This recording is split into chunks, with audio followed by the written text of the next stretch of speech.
And welcome to our January 2021 edition. Oh, so glad to say the words 2021. Greg Bick of Eris glad you're with us. At Greg Bick on Twitter. This is Sports Highlights, our monthly interview show since February of 1992. It airs on Mondays at 7 a.m., 2 p.m., and 7 p.m. Weekends at 9 a.m. on Cox Cable 47, 517, and nnpstv.com. Always archived on YouTube as well.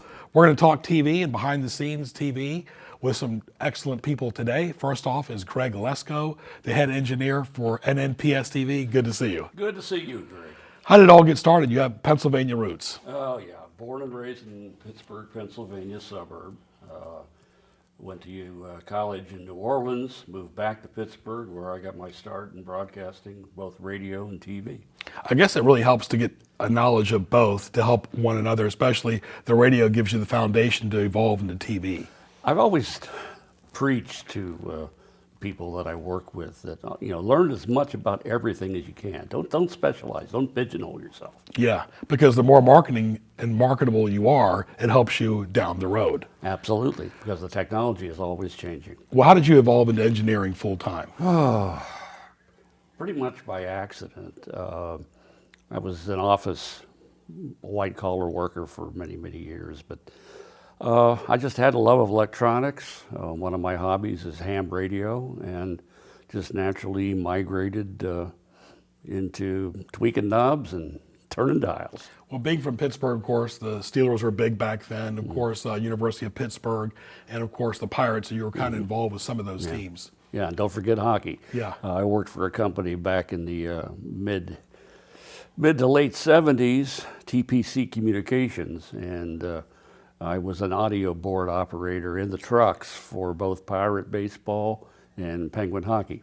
Yeah, you talk about the Pirates back in the 70s with Madlock and Parker, Chuck Tanner's the manager. That was a lot of fun. Oh, that was a ball. We did many a game out of Three Rivers Stadium. Talk about how the equipment has changed since then till today. It's a lot of it now is just basically online and digital, but back then it was a lot of 2-inch and 3/4-inch tapes. Oh, my goodness, yeah, everything was edited on 2-inch, what they called quad tape, or 3/4-inch, and it's what they would call linear editing. That if you had to make a change, you had to find a place you wanted to make the change and continue on from there on out. Nowadays, with computers and software editing, non-linear editing they call it, I consider like audio and video word processing. Right, and you talk about the instant replay, let's say from the 80s on, it's changed so much because back then it was a lot more difficult than it is now. Oh yeah, we had to record on either videotape, or they had a device that would record it onto a silverized disc, and you were only able to store maybe 10 seconds of video on that device. The technology was very crude, but back in the day, it was better than nothing. But you look at now, let's say the NFL Network airs a game on Thursday night. They'll show the replay on another network, maybe from Fox or the NFL Network, within minutes after it's over with. Back then, there's no way you could have done that 30 years ago. Oh, I was with a program back in the late 80s, a news magazine program called USA Today, and we recorded it on 1-inch videotape. And one of the prerequisites for selecting the particular videotape machine was it able to rewind a 1-hour show in under 90 seconds, because we had to immediately turn it around and feed it up to the satellite. And nowadays it's all file based on a computer file, and you just hit the button and you're there. But you still, as an operator, somebody in the truck has to pay very much attention, because those producers and directors are asking for the instant replay pretty quick, or let's go back and show something again. Well, yeah, but with the file-based replay like we have in our truck, you just mark an in point, mark an out point, and if they want to see it again, you just recall it and it's there. How did you end up in Virginia? Oh, that is a very sad, sad story, but my late son became ill, and unfortunately we lost him 12 years ago. But we moved back at the time to try to be there for him, thinking he would recover, but he did not. But we figured, well, our other son lives in North Carolina, in Charlotte, so we'll just stay on the East Coast and be closer to him. And may your son's memory be eternal. Thank you. Talk about you before you came to Newport News. You worked in Hampton with the late Scotty Bowers. I did. Scotty was a great man. He always had your back, and it was a good time, good operation. You worked with Scotty up until the day he passed away. I worked with him the day before. We did a football game out of Darling Stadium, and then I got the call in the middle of the night, and I couldn't believe it. Real gentleman, talking to Greg Lesko. He's the engineer. You don't see him on camera, but except for today, of course. But he's behind the scenes with a wealth of knowledge at several levels in television. Now, one thing that we have an advantage here at Newport News is students are involved with the production. That's really neat, where the adults and the students work together hand in hand.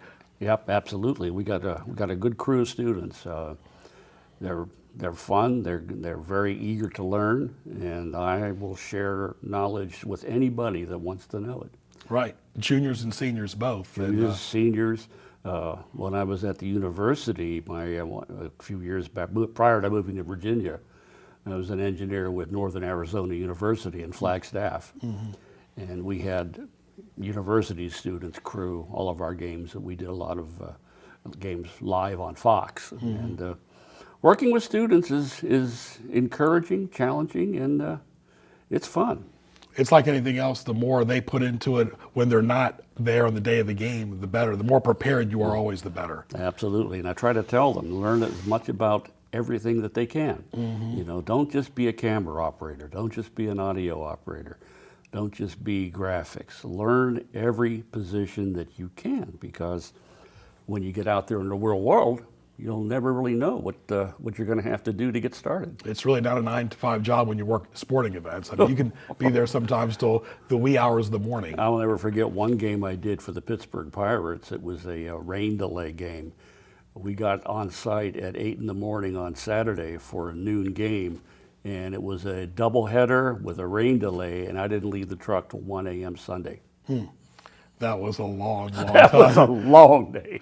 Talking to Greg Lesko, engineer for Newport News Public Schools TV for several years now. And of course, you talk about the things evolving, the equipment evolving. We mentioned the tapes evolving, but the trucks evolving, what's inside the truck.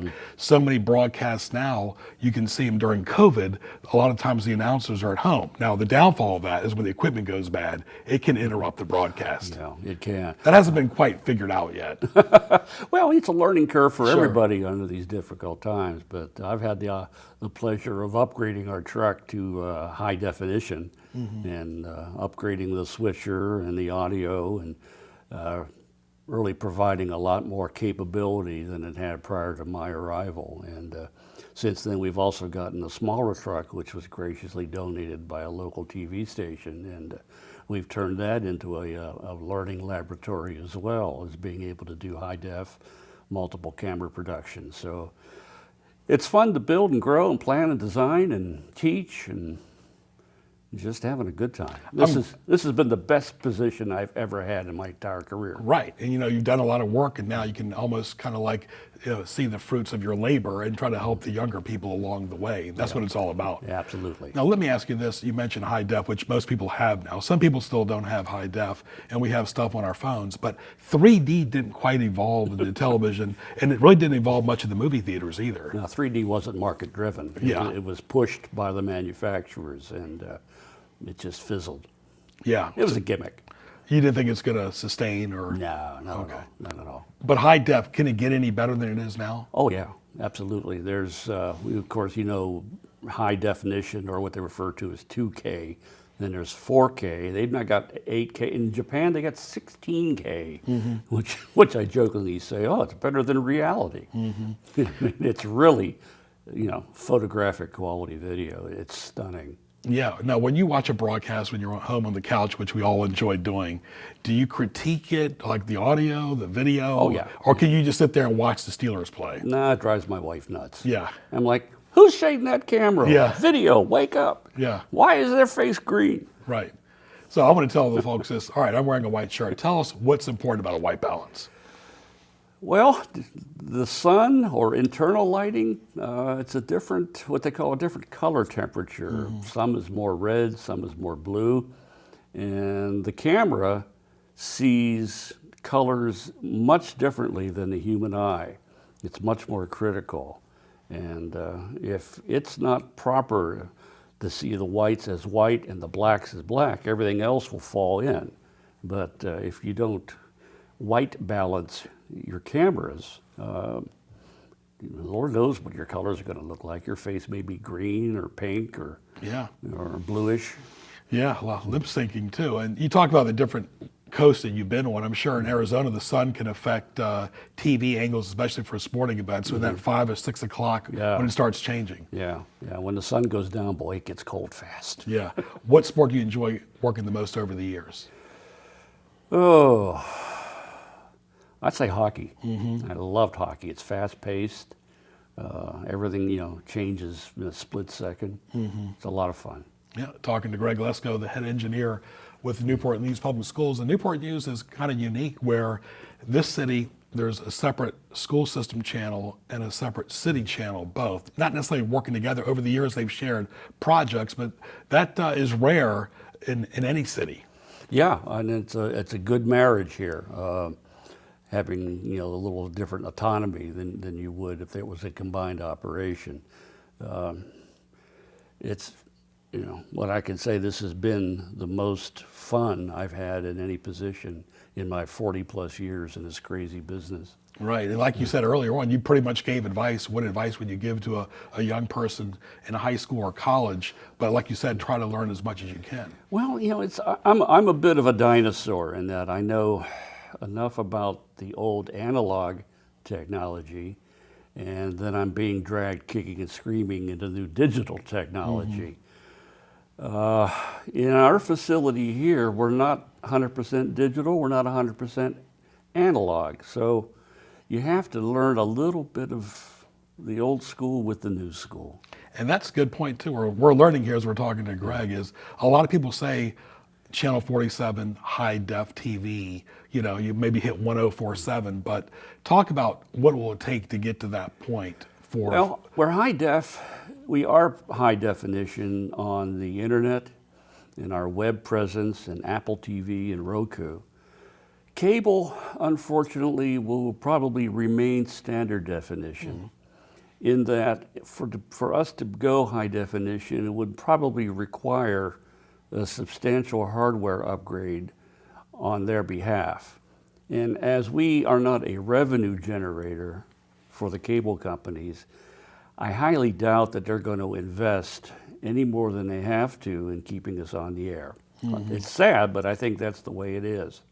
But people get spoiled by it, as you know. Oh, yeah, without a doubt. But like you said, there's so many vehicles and platforms now compared to, let's say, traditional TV and radio, online, YouTube. It can be shared on Twitter, social media. Exactly. So people love it on demand. Yeah, I watch it on my iPhone when I'm out of town, just to make sure we're on the air and everything is working properly. As long as that phone's charged up, isn't it?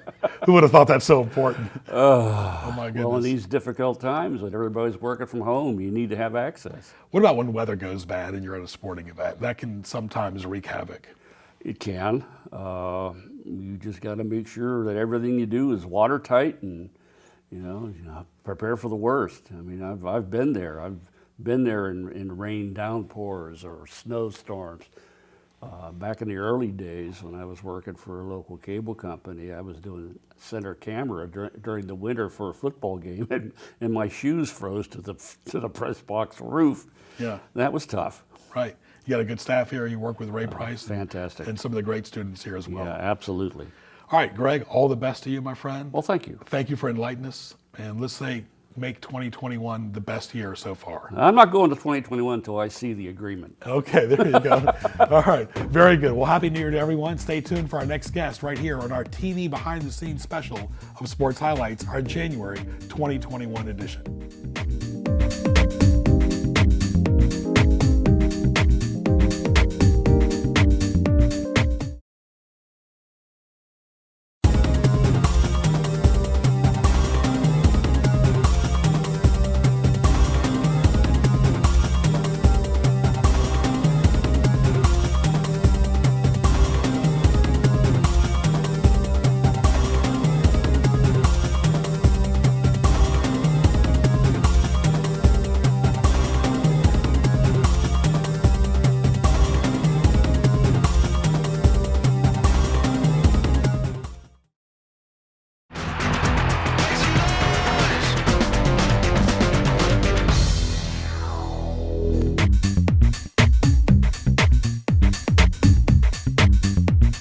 And welcome to our second segment of our January 2021 edition. That sounds so great, saying 2021. Happy New Year to everyone. Greg Pickaveris, glad you're with us at Greg Bick on Twitter. Hope you enjoyed our first interview with Craig Lesko. It's a pleasure to evolve into our student who went to Denby High School, Eleanor Stuck. Good to see you. Good to see you, Greg. So after Denby, you went right to Longwood. Yep, right to Longwood, and I graduate this May. Well, tell us about what you did here with the NNPS TV program for the couple years you were here.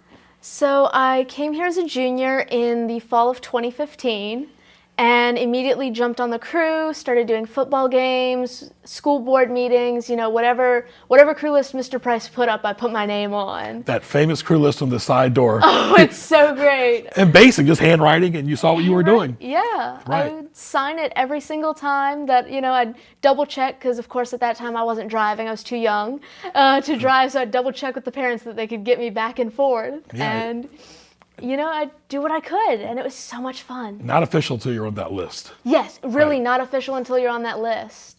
And then going to all the football games and the basketball games and everything else, I liked sports, but then I liked sports even more when I was behind the camera. Right. Well, talk about some of the positions you've done. So I have worked technical director, the switcher. I've worked mostly camera. My love is behind the camera. I've done audio occasionally graphics. I think the one thing I didn't do was instant replay. Yeah, we talked about that in the first segment. Yeah. But it gives you a creative side to express yourself, and that's so important. Yeah, it's something different, and just my goal is always to put out the best product I can for whoever I'm working for or whatever project I'm doing.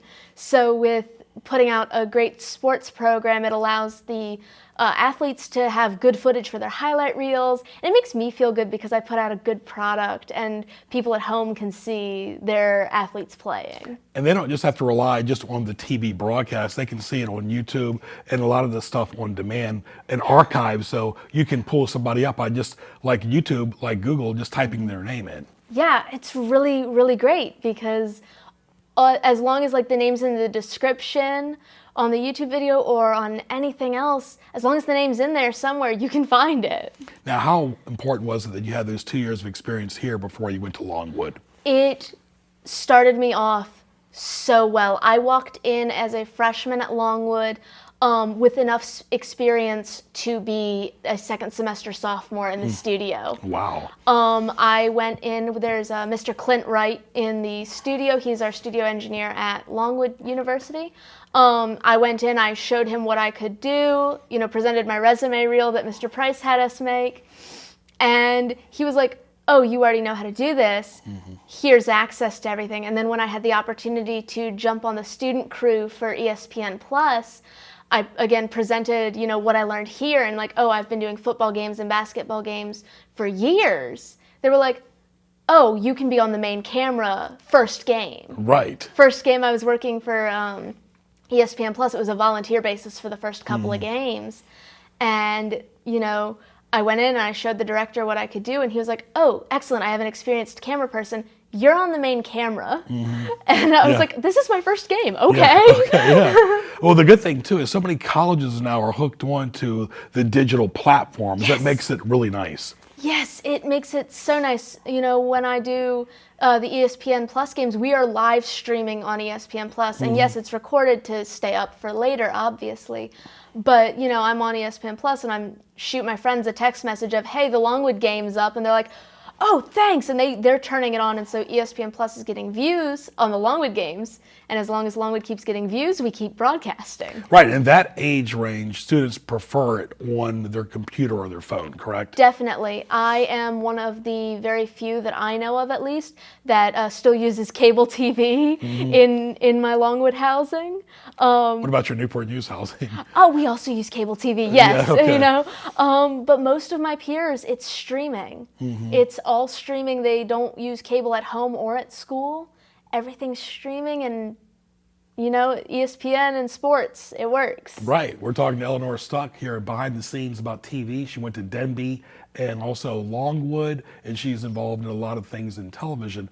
When you talk about all this Hulu and Netflix and Roku and YouTube, it really has changed everything, hasn't it? It really has. You know, it's especially with, you know, my peers and all, is we will have, you know, what we call binge nights, where we sit down and we'll watch a season or two just straight of a show. You know, it's not like, you know, cable TV, for instance, The Masked Singer, where you have to tune in each week to see what happens. Right. No, we just sit there and we watch it straight through. And that's a lot of watching. Yes, it is. Yeah. But a lot of them have, a lot of the TV shows that my friends and I watch, they've shortened the episode length so that, you know, it's easier to get through a season. Instead of having, you know, 10 45-minute episodes, there's like 20 half-hour episodes or Right. something. And it makes it, you know, it's like, oh, I'm technically watching less. I don't know how much the math adds up, but you know, it's like it makes it easier to watch an entire season when the episodes are shorter. Now, does that interest you as well, the entertainment side of TV?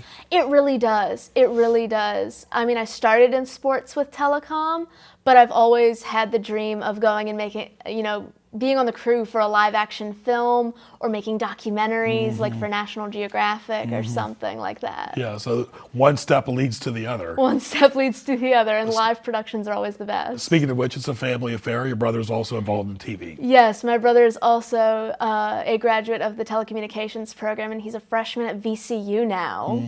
It's a little weird for me to say. He's my little brother. I'm not used to him being this old. Right. How has COVID affected your TV work? So it was actually really, really strange. In March, I was in this class at Longwood called Digital Storytelling, and we were tasked with making a documentary. The entire semester, our only project was making a documentary. It had to be at least 7 minutes long, have 3 different interviews, all, you know, all the bells and whistles. And they sent us home in March. Longwood shut down on March 13th. And they were like, we're going online for 2 weeks. I came home March 21st and still had to do my documentary. I thankfully, Longwood was able to give me the Adobe Suite to download onto my personal computer, but I had to completely change my documentary because I was doing it on a professor at Longwood. And that professor and the professor's family couldn't do the interviews that my partner and I had wanted to do. And so we both, you know, virtually shook each other's hands and went, okay, this documentary is going in the drafts. And, you know, the young woman I was working with at the time on the documentary, she and I went our separate ways and made our own documentaries about how COVID affected our families. As you think about it, March was right before school ended in May. Yeah. So everything had to just change after that. Everything changed. It was so different and a little weird, because I'd been in the classroom for so long that going virtual was honestly a hard adjustment for me. Yeah. I didn't enjoy it as much, and I don't feel like I was able to put my best work forward with that documentary because I wasn't, you know, in the edit suites at Longwood. I was at home. Yeah, I still think in-person video production is the best, but COVID, everybody's had to adjust because, you know, the talking on the computer is not for everybody. It's hard to get conviction doing Zoom meetings. It really is, and especially in Farmville, we're about an hour and a half outside of Richmond and about an hour away from Lynchburg. Internet connection in Farmville is not the best. When I was doing my virtual classes this past semester, I would lose connection and get kicked out of the Zoom meeting once a class if both my camera and mic were unmuted. Right. And Wi-Fi is definitely a premium. Yes, Wi-Fi is a premium, and Farmville's out. We're not the middle of nowhere, but it's not, the suburbs. With your unique behind-the-scenes experience, what advice would you give to a young person that wants to get involved in broadcasting? I think Greg Lesko mentioned it earlier, don't pigeonhole yourself. Learn everything. My experience at Telecom, learning the switcher, learning cameras, learning audio, learning graphics, allowed me to immediately jump into the ESPN Plus crew and the studio. As soon as I hit Longwood, I was in the studio and I was allowed to do whatever I wanted in the studio because of my experience at Telecom. When I jumped on the ESPN Plus crew, I showed them what we did at Telecom. I pulled up our YouTube channel and I showed them the streaming of the football games, and I'm like, yeah, that's my camera work. And they went, oh, here, have the main camera. So use this experience, use what Mr. Price teaches you, and Mr. Daniels teaches you. Go through it, learn everything you can, because honestly, had I not had this experience, I'm not sure I'd be where I am today. Yeah, you'd be behind the 8 ball. Yeah. So you're evolving as you get older as well. Final few moments with Eleanor Stuck, and you talk about how TV, the future of TV. You got to wonder, I think everything is just basically, like you said earlier, with the binge watching on demand. Yeah. I am honestly, maybe I'm a little old-fashioned. I enjoy the anticipation of a new show each week or something new each week to watch. I do like the binge watching a little bit. But I see us more going in that direction than the dramatization of something new each week. But there's nothing like live TV or a live city council meeting or school board meeting, because you never know what's going to happen next. You really don't. And especially like now with Newport News Public Schools, Telecom streaming the graduations. You never know if somebody's family member's going to show up on the screen for a graduation waving, and then or live sports, you never know if a play is going to happen or if a player is going to say something to a ref or something else. You never know what's going to happen. Well, you don't have to worry about the fans right now, because there's not a lot of fans. No. Eleanor, all the best to you in Thank 2021. Health and happiness to you. Thank and the you. best at Longwood. And to you too, sir. Very good. All right, that was Eleanor Stuck right there, working in the Newport News Public Schools program as a student, now going to Longwood, where she'll finish up later in 2021. Hope you enjoyed our nice interview with Greg Lesko as well, and Eleanor. Hope everybody's off to a good start this month. And for Ray Price and the wonderful crew, I'm Greg Bicaveras. Thank you for watching, and we'll talk to you soon.